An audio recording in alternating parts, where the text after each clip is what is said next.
So you want to turbocharge your 2.5.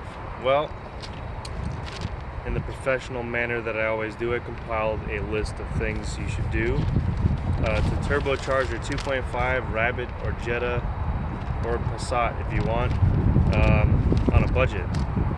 So I do have a lot of people that sometimes ask, or I see them post on the page, Volkswagen 2.5 group, you know, what's all needed to turbocharge the car, how much does it cost, how much did it cost you. By the way, full disclosure, this Turbo Rabbit, I didn't build this one, I didn't put this one together. My Jetta that I did put a shit ton of work into got rear-ended and totaled, and while I still have that car, I bought this one until I can get the Jetta fixed, and well, they're both mine now, so I'm not gonna, put anything on the Jetta. I'm gonna keep that one NA. So I just wanted to disclose that first. I'm not saying this is what I did to this one. I built this car, I bought it basically the way it sits, minus a few things. But anyway, so I made a little list. I didn't do a spreadsheet or anything super fancy. Probably not going to do any crazy editing in this video. I just wanted to go over it real quick.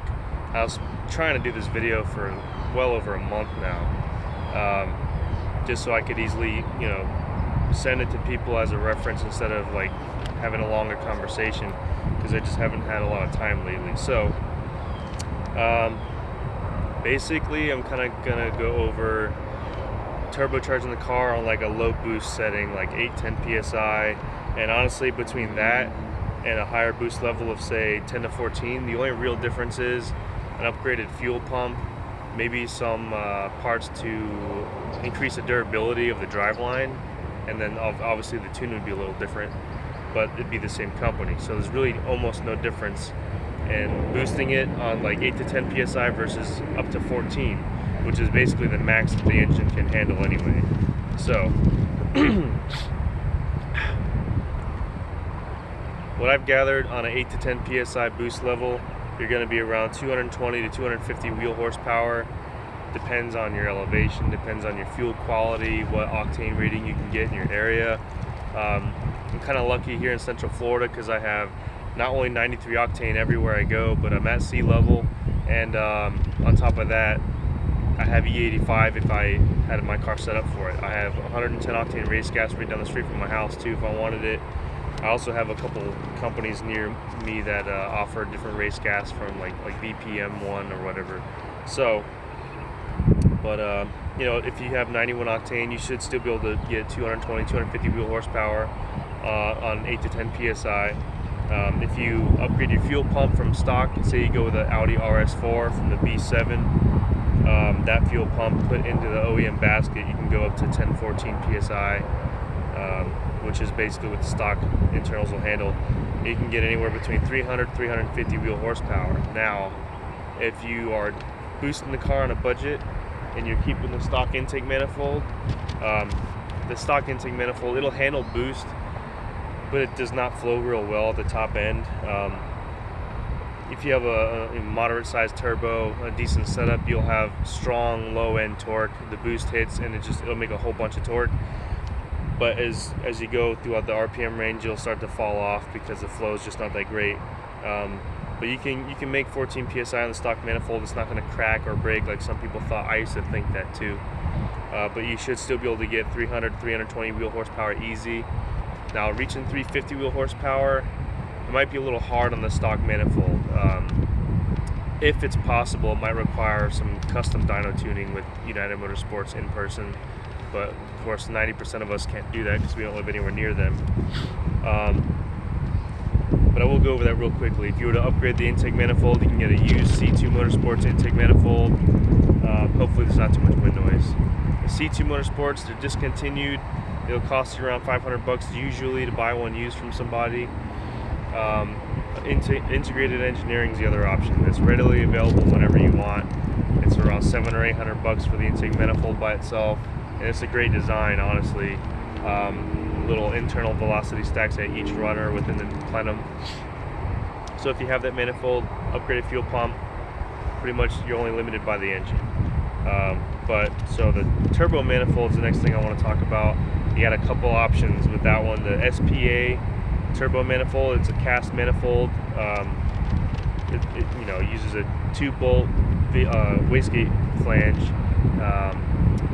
They're actually a Brazilian company. The website's spaturboUSA.com. I noticed that if you go on eBay and look for the SPA manifold, they're selling them for like $450, or whoever's selling them is selling them for that much. But SPA Turbo USA, the website, actually lists them for only $350 brand new. So I like that manifold because the way it's shaped, it looks like it has a nice flow with all 5 cylinders kind of offset to the turbo itself. It kind of tucks the turbo up to the engine real good, and it's just a cheap way to go, and it doesn't have like the typical log design that struggles with thermodynamics with having the, you know, intense heat expanding everything, and then you let off and it kind of cools off and contracts and eventually can crack like the C2 Motorsports manifold is known to do. Which brings me to my next one. By the way, you can find an SPA turbo manifold used sometimes. They're like around $250 usually. And it's not that bad of a manifold. I was actually going to use that myself before my Jetta got rear-ended. Used C2 Motorsports manifold. I say used because you can't find them new. C2 Motorsports doesn't really offer anything brand new anymore. C2 Motorsports turbo manifold. I've seen them as low as $150, $250, $300 maybe, in like pristine condition, never used. I think they had 2 versions of it. The one on this car is a C2 Motorsports turbo manifold. It has a relief flange on it, which I think supports the weight of the turbo, I believe, something like that, because with the heat and cooling, the, you know, contracting and expanding, that was cracking the manifolds early on. I think they put that flange on there to kind of help that problem. So there's that. It's a real cheap option. There's another manifold I like a lot. It is a log style manifold, but the construction itself is really reinforced. Blue Water Performance turbo manifold. $699 is what they had it listed for, brand new. You can get it.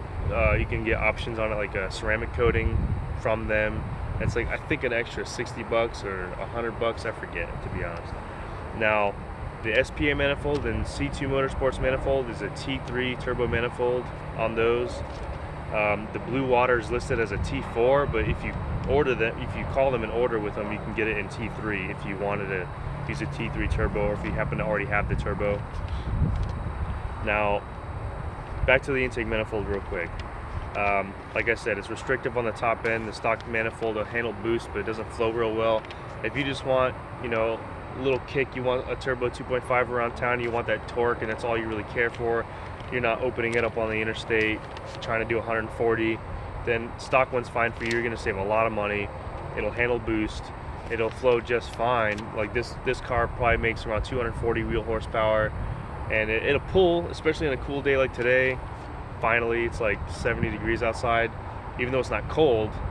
Compared to when it's 96 degrees, it actually pulls pretty decent, you know, up to 6,000 RPMs or whatever. But you know, if you really want to go faster in these cars, you get an intake manifold and the tune to go along with it, and you're revving to 7,200 RPMs on a cold day, huge difference. But if you want to boost it on a budget, save money, stick with the stock one. The C2 intake manifold, they don't make it anymore, like I already mentioned, but it's a really good manifold, really nice quality build, and honestly, like on my Jetta, I have one. I love that manifold. It's that with the tune from United Motorsports was the best thing I did in that car, probably. It'll help out a lot with boost as well. You can, if you upgrade things later on down the road, that manifold will handle a ton of boost. You know, the stock manifold, I don't really know what the limit is. I know Doug with Franken Turbo was developing a kit. He was trying to develop a budget kit that was going to be real cheap, that it would include pretty much everything. And but for whatever reason, a couple things happened. He kind of abandoned the project. But he was running like 22 psi in an Audi TT they were putting together with a 2.5 swap. And I mean, the numbers were good. I think he was making like around 400 pounds of torque or some shit. But I don't know what the limit is, especially when you're in an area like me, Central Florida. It gets super hot outside, high intake air temperature, running a lot of boost on a manifold that was never intended to see it. It's kind of sketchy, and you don't really want to blow your manifold up like that. It can ruin some shit. So, but if you want to do something to save money and, you know, kind of get your foot in the door with being on the road, turbo, whatever, that's fine. The IE intake manifold, like I said, has a really good design too. It looks awesome. You can get it in raw finish or black wrinkle or whatever. It has the velocity stacks inside, which really helps with the flow of the air, boosted and NA.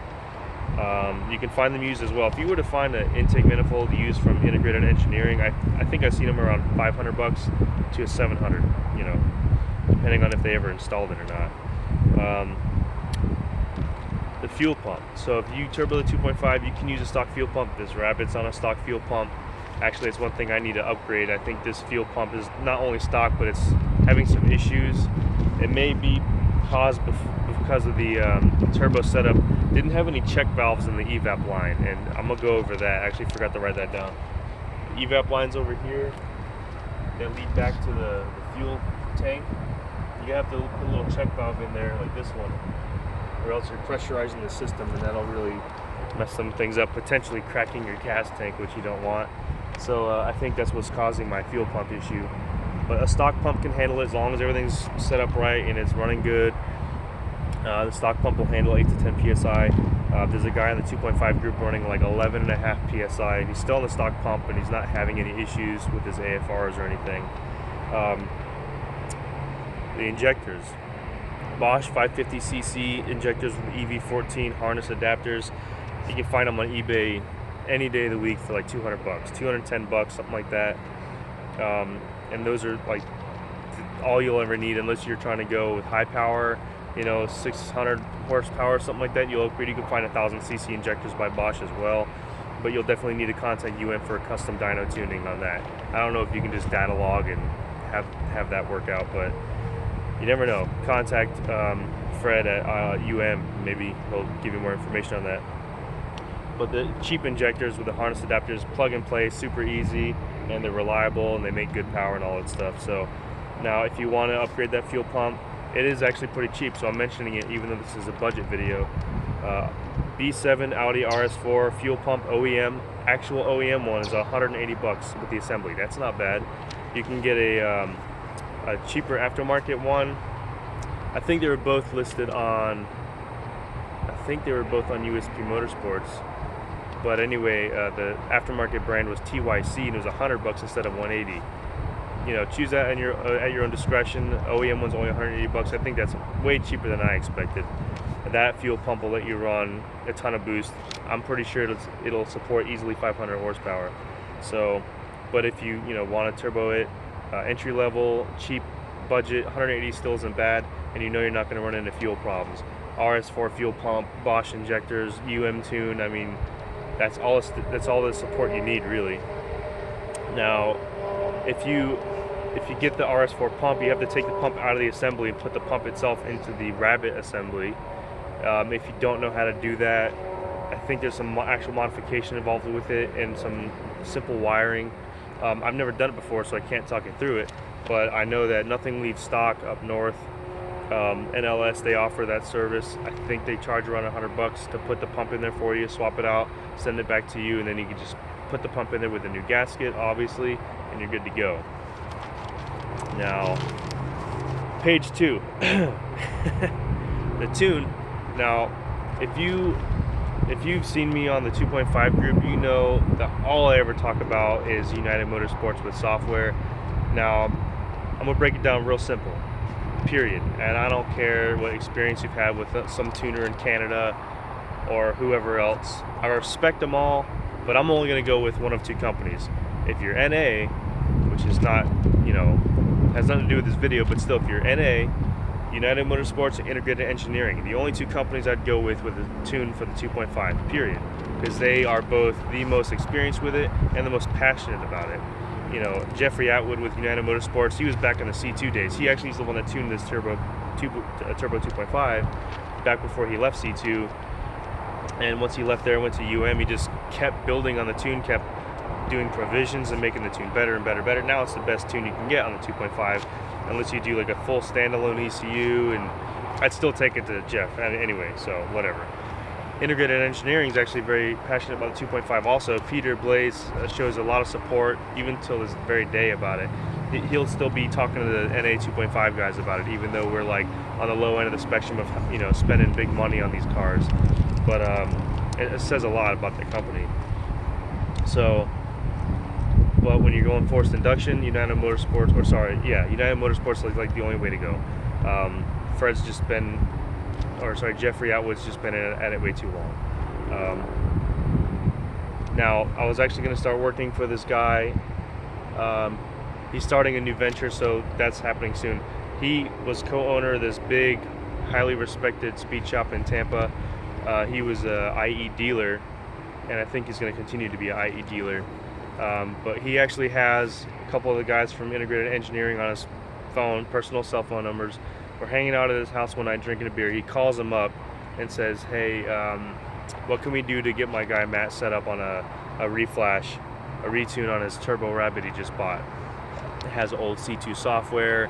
He's going to upgrade the fuel pump, this and that. What can we do? They even themselves referred me to go to UM instead of having them do the turbo file for me. So, I mean, if that doesn't say it for you, I don't know what does. IE is a great company. They have great products, hardware, and good software for the 2.5 NA, but even turbo, they said go to UM. So that speaks volumes. For United Motorsports, the forced induction tune is like $8.99. Doesn't matter if it's 91 octane or 93 octane. If you have a mass airflow sensor car like this one is, now you can use a stock MAF. This one's still stock. The stock MAF can read boost up to like 10, 11 psi. Then it starts getting a little iffy. You can run into some issues. Now on the C2 software, I've been running into some weird issues when the temperatures in the 90s, intake air temperatures way over 100. It starts giving me some problems. I think it's also fuel related, but a ProMAF and an upgraded fuel pump would get rid of all my problems, so that's the next thing I'm doing. If you have a mass airflow sensor car and you want to boost it and you want right off the bat reliability and a great tune, get a ProMAF. United Motorsports offers this. You contact them, say you want the software. They get a ProMAF installed, which is a bigger mass airflow sensor that gets wired in. It can read way more flow, way more accurately, so your air fuel ratio is going to be on point and your power is going to be as high as you can get, high as you want it. As far as the engine internals are concerned, that's around $300 extra. So you're looking at $1,200 for the software, ProMAF, and a forced induction tune. And if you compare that to getting your GTI tuned or some other bullshit, you know, you're just like everyone else with this cookie cutter car. Nothing against GTIs, because I like them, but they're just, I don't like the 4-cylinder. You know, it just doesn't do it for me after owning the 2.5. There's no comparison. So yeah, you know, $1,200 to get a turbo forced induction tune on the car. You're never going to look at another GTI again thinking I want that car. You're going to be like, man, I'm so glad I don't have one. I have this. Now I want to go over to the turbos. The cheapest option I can think of, and I'm only bringing this up because my old friend and roommate, we worked together at the Volkswagen dealer. I've known him for like 5 years. He has a Rabbit now, but he had a Mark IV Jetta 1.8 big turbo. The first thing he did, he had a CX Racing turbo from eBay. All right, CX Racing turbo. The range was like I think $400 to $600. And honestly, at one point we were racing that car every weekend. You know, beating on it. Around 330 wheel horsepower on the 1.8. Just constant dogging it. He would drive it nice and easy during the day, but when we go out with the friends, he was pushing it to the limit. Turbo never gave him problems, never had any kind of you know, excessive play that would cause any whining, no burning of oil, nothing like that. And it seemed to spool pretty decently. He also used a Turbonetics in the past, and the Turbonetics actually gave him problems. So CX Racing, as far as the eBay stuff goes, people respect them. I never used them, but going off his experience and me witnessing it, I guess it's an option if you want to go really cheap with a turbo. But my preference would be, on a cheap scale, Precision. All right, this one has an old Precision turbo on it. This is a C2 Motorsports Stage 2 kit back from like 2008, 2009. It's been on there forever. I guess this one's a Precision T3 T04E. Before they came up with these numbers of like 57, 58, whatever. So now going to Precision, a smaller turbo, it's still rated up to 500 horsepower. I noticed the 5431E, that turbo rated for 500 horsepower has an AR between 0.48 or 0.82. If you don't know anything about the AR, I'm talking about the turbine housing of the turbo. 0.48 AR is really small and it's going to spool up super quick, like GTI quick. But you don't necessarily want that unless you're upgrading the driveline. I'll get to that in a second. 0.63 AR is pretty good, pretty average, quick enough spool, decent mid-range, and it's pretty good to have that for like I would say like a racing application on like autocross, circuit racing, drag strip maybe. But as far as a daily driver, if you don't want to get into boost every time you go to like just kind of pass somebody or accelerate a little bit, you want a little bit bigger AR. 0.82 is a good way to go, and it has better top end as well. So if you're pushing the limit on the 2.5 internals, you want a turbo that doesn't run out of breath at all. You want something a little bit bigger. 0.82 AR on that turbo should be good enough, but I also want to say the turbo that most 2.5 turbo guys use and like to go to is the 5858. It's been around for a while. They still offer it, and what's even better is they offer it in a ball bearing option. So you can get a precision 5858 ball bearing or journal. They're rated up to 620 horsepower. The AR housing is the same thing, 0.48, 0.63, 0.82. I personally would go 0.82. If I were to buy one right now, that's the size I would go with.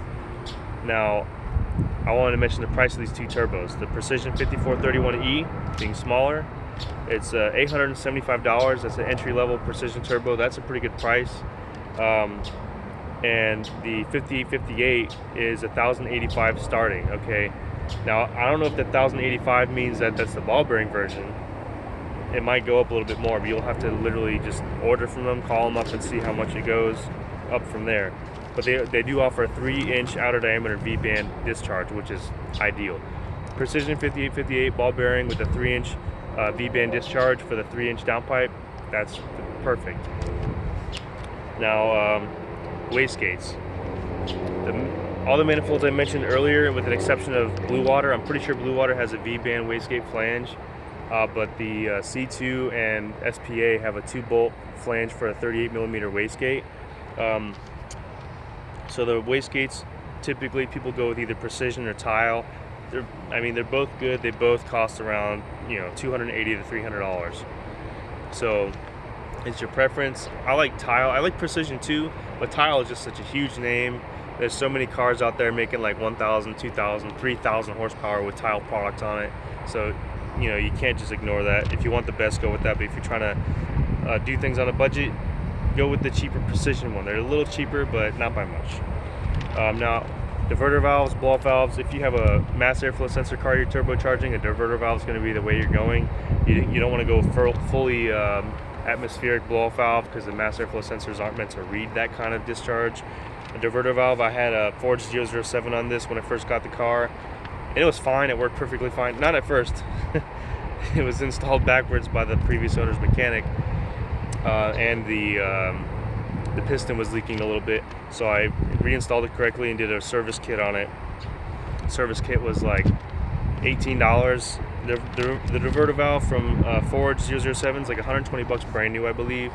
If you find one used, they're typically around $60. If they're in really good shape, they just did a service kit, maybe 60,